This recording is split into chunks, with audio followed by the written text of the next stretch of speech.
Buenas tardes a todos nuestros seguidores que toda la semana nos acompañan en esta sección Magis con la comunidad y el programa Análisis a la Luz del Derecho. Hoy miércoles 15 de octubre del año 2025 llegamos a través de las ondas de la radio FM por Magis 98.3, así como también por la magia de la tecnología, las redes sociales, Facebook, TikTok. Una vez más nuestra entrega del programa.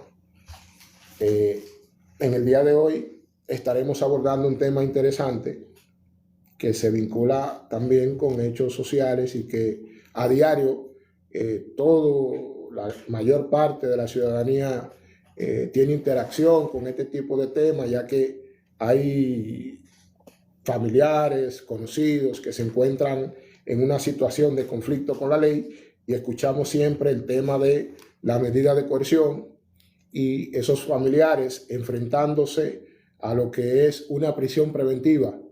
Pero el tema que nosotros vamos a tratar de desarrollar brevemente en esta media hora es el peligro de fuga como presupuesto principal para la prisión preventiva y cómo esta figura jurídica que pertenece a la jurisdicción penal tiene estrechas vinculaciones con otras normativas del conglomerado de leyes que forman la estructura de nuestro ordenamiento jurídico vigente, como es el caso de la Ley 423 de los Actos del Estado Civil y como es la Ley 2023 que rige el tema del régimen electoral en un aspecto de eso. En ese sentido, la norma procesal habla del peligro de fuga como una presunción razonable, Los doctrinarios definen la presunción razonable o tratan de conceptualizar la presunción razonable como una suposición basada en hechos o circunstancias que tienen una apariencia de verdad o probabilidad. En nuestra opinión, esto es un mito, porque por lo general siempre los imputados presentan la latencia del peligro de fuga bajo esa suposición pasa a ser una realidad en la psiquis del Ministerio Público y así lo expresa en las solicitudes de imposición de medida de coerción, donde siempre establecen que está latente el peligro de fuga en el imputado. Y eso es una falacia que lo que busca es tratar de darle soporte a la solicitud de la medida que selecciona del catálogo de medidas de coerción que establece el legislador en el artículo 226 del Código Procesal Penal, y me refiero a las medidas de coerción personales clasificadas como privativas de libertad, algunas, y otras no privativas de libertad. En este caso, ese peligro de fuga viene a intensificar las razones por el cual a ese imputado hay que imponerle una prisión preventiva.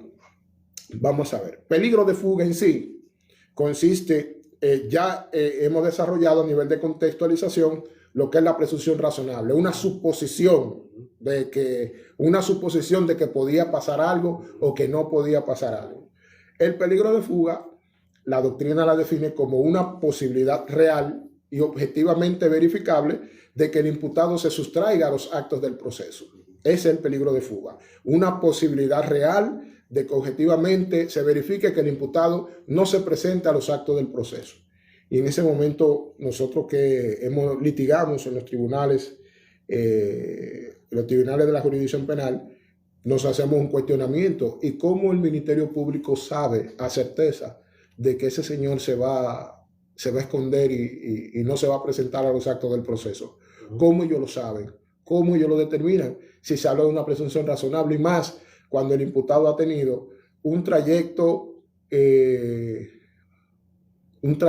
real desde el momento de que fue apresado, ha sido cooperativo, ha sido colaborador, ha ofertado por él mismo y ha proporcionado informaciones relativas a su persona real, veraces y comprobables, entonces él ha sido cooperador. ¿Y por qué necesariamente, como me decía un maestro en mi época de formación, por qué necesariamente tiene que haber alguien en el caldero?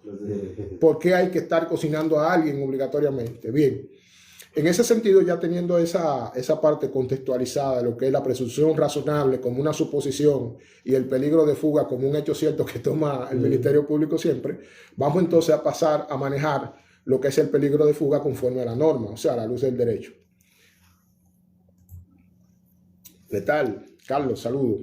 Tenemos también aquí el peligro de fuga, está referido en los artículos 227, en su numeral 2, referente a la procedencia de la medida de coerción, el cual es un artículo que establece el procedimiento y le establece la base al juzgador para que él tome en cuenta cuándo procede imponerle la medida de coerción, cuándo procede imponer la medida de coerción a un imputado. No simplemente seleccionar del catálogo, sino la primera parte, procede a aplicarle una medida de coerción. Después de ahí, el juez dice, vamos a seleccionar cuál de las medidas de coerción se adapta a la situación, a las circunstancias de los hechos que se le están enumerando. En este momento, nada más, esa parte de ahí busca analizar si procede la imposición de una medida de coerción. Ahí eso lo refiere en el numeral 2. Ya el peligro de fuga per se en sí está detallado en el artículo 229 del Código Procesal Penal, donde dentro de sus ocho numerales hay dos donde el procesalista, donde el legislador ha establecido que son los elementos de hecho que establecen o que establecen o dejan establecido real y efectivamente el peligro de fuga. Hay dos. Las otras 6 son circunstancias que igualmente el juez debe de observar. Esas son las indicaciones del legislador en el 229. Vamos a analizar cuáles son esas dos que fundamentan el peligro de fuga. Y atención, porque en estas dos están vinculadas con la ley 423 de los actos del Estado Civil y está vinculada también con la ley 223 sobre el régimen electoral, refiriéndonos al uso de la identificación, a la cédula de identidad y electoral. Muy bien. Dice en el numeral 1, el arraigo en el país determinado por el domicilio y residencia habitual, asiento de la familia, de sus negocios o trabajo, las facilidades para abandonar el país o permanecer oculto. Dice también que la falsedad, ocultamiento o falta de información sobre el domicilio del imputado constituye la presunción de fuga.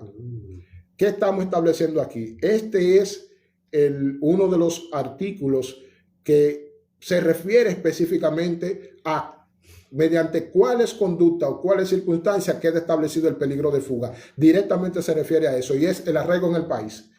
La palabra arraigo proviene de la combinación de dos palabras latinas, ad y radicare, que significa echar raíces.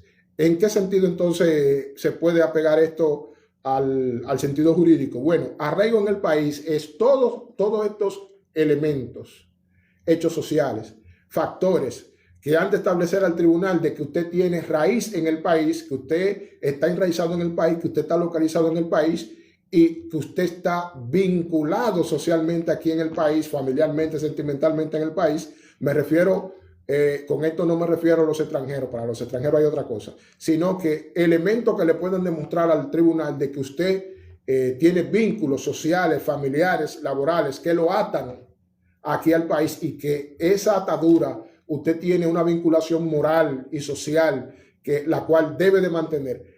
Ninguna persona que se ha ido del país, que sepa yo, se ha ido de una manera que se haya abandonado de su parte familiar, de sus familiares, de sus propiedades. Pueden olvidarse de sus propiedades, pero siempre habrá alguien aquí por el cual ellos permanezcan por lo menos emocional y familiarmente vinculados. Entonces, en ese mismo tenor, entra entonces la vinculación con la ley 423. ¿Por qué? Porque la ley 423 es lo que nos permite a nosotros, dentro de las evidencias que debemos de aportarle al juez. En esta parte le hablan pruebas, pero es entendible.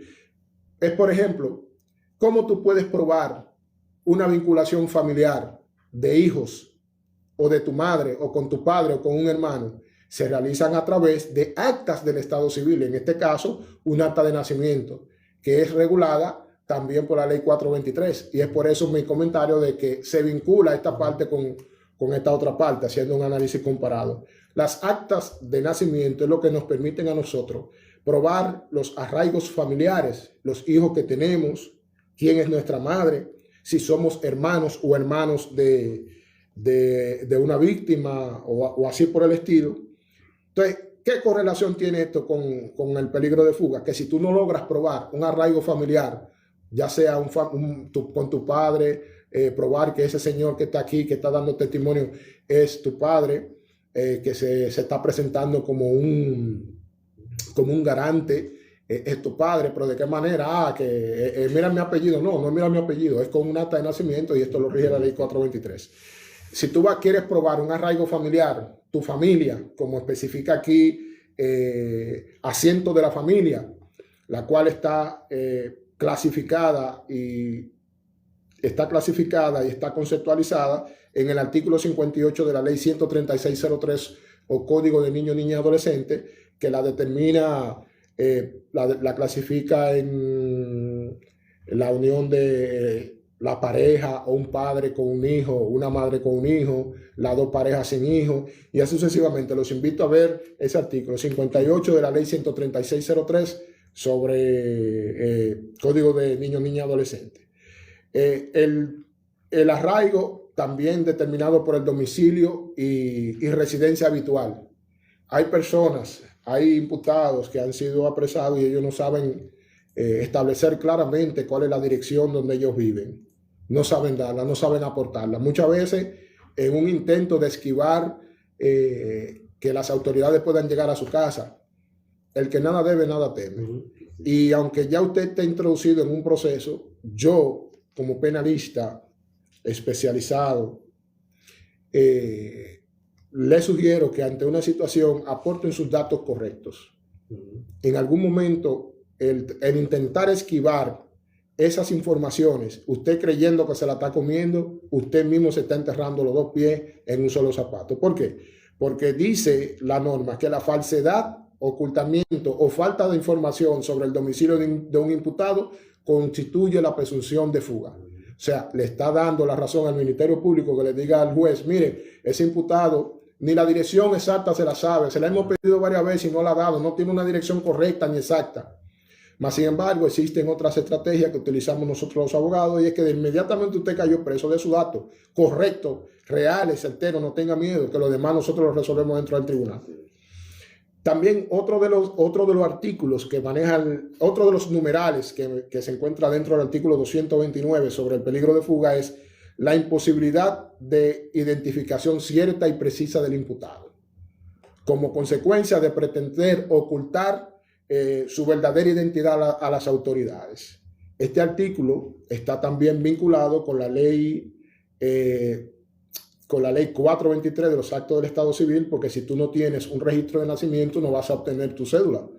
Y está vinculada con la ley 223 sobre los actos, sobre el régimen electoral, en relación a que esta ley es la que sustenta la emisión de un documento de identificación y electoral llamado cédula, y que obliga a todos los ciudadanos dominicanos a aportarlo en todos los actos que realicen y a mostrarlo también en todos los actos que realicen.